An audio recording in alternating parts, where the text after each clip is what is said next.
I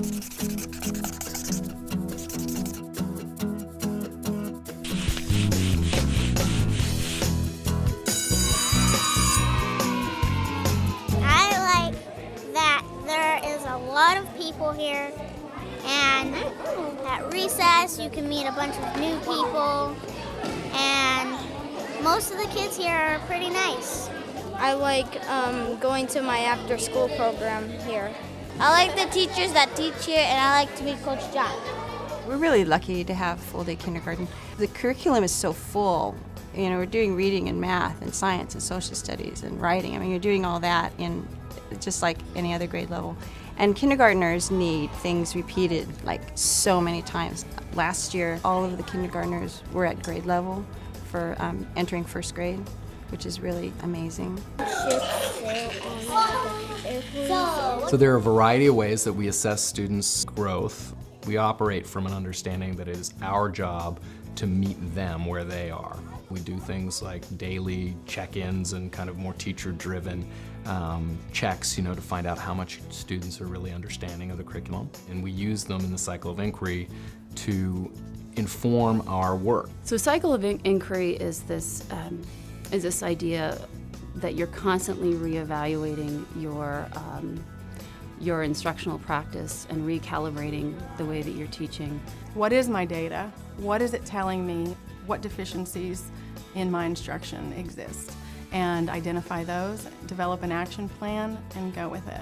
With the cycle of inquiry work that we've done here at Jason Lee, it's really helped me focus and narrow in on the skills that my students need improvement on. We create a plan and implement it, and then assess and reflect together how it worked, how it didn't work, what are the needs we're still seeing. Now I did my plan, I implemented this plan. What does it tell me? What's going on? And we start all over again. I really like how it's helped me focus as a teacher to direct my instruction and make every single thing I do in the classroom be really intentional. I'd like you to decide how you're going to read that passage.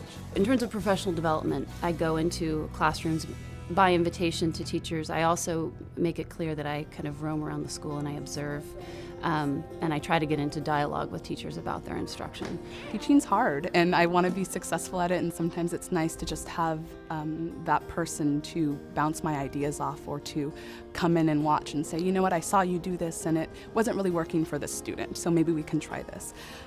It's really helped me grow.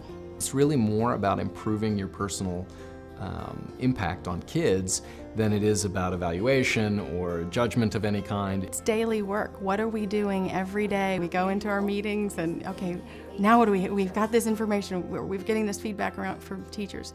Okay, let's go to the drawing board and get that out. Now we've started a new thing where we have teachers filming and observing each other and just breaking down their practice. We learn from each other, but really digging in and asking the hard questions. It's not easy, it's not comfortable, but the questions have to be asked. When you have someone else who's there to share in your growth, it, number one, impacts the success of the students, but also has helped me grow as a teacher. I facilitate a lot of the collaboration between staff and kind of set up expectations around that and keep our cycle of inquiry going. It's all this, that cycle. I put it out there, I evaluate what I did, what did the students get out of this, and I go forward the next day. You have to adjust because it's about student success, and if what I'm doing isn't creating success in my classroom for students, then I'm not going to do it anymore.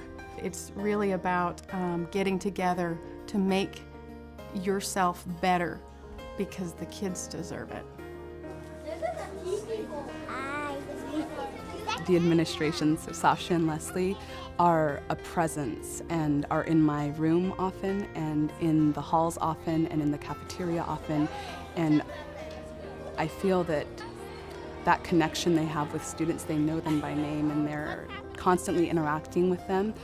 Our administration, I work closely with my assistant principal, and she and I really are a genuine team, and our office staff keep us afloat, and it's really, I'd say everyone has a role to play, and I think one of the tricks is to give people enough resources and space to do the things that they really can, so they fill up their area with their ability and their talent. It's again nice for me as a teacher because I constantly feel that support from all levels. Rockets fly in the air.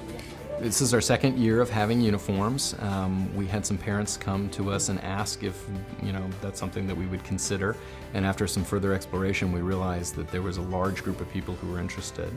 And so we did a big process, and 80% of our families supported moving to uniforms, and 50% of our kids did. I think it's nice for kids to be safe from kind of influences that are not designed for their personal gain, and it just gives them one little quiet venue, and when they go out in the world, they can engage with all that. Cars and buses. We feel like there's a connection between nutrition and exercise and academic achievement. We ask that every teacher has 3 physical breaks a day in their teaching time. And the research on that is 100% clear. Kids need to move, and that sitting still and contained for too long is not productive. We are working very hard in the cafeteria to make sure that kids are eating their vegetables. I walk around every day and ask all the kids to get their greens and make sure that they're eating a balanced meal. And I think kids recognize that when you're looking after them in these different ways, that they understand that there's a connection there that helps them move forward and learn.